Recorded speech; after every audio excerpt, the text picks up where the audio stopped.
Hi everyone, in front of me I've got HUAWEI Nova 9 SE, and let me share with you how to reset up preferences on this device.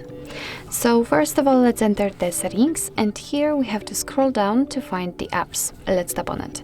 Now let's enter apps and tap on this 4 dots icon. As you can see at the very bottom, we've got reset up preferences option, so the option we're looking for. So let's tap on it, and here the device will simply inform us that it will reset all preferences for disabled apps, disabled app notifications, default apps, background data restrictions for apps, and any permission restrictions. What's more, no worries, you won't lose any app data, so simply tap on reset, and basically that's all. This is how to reset up preferences in your HUAWEI Nova 9 SE.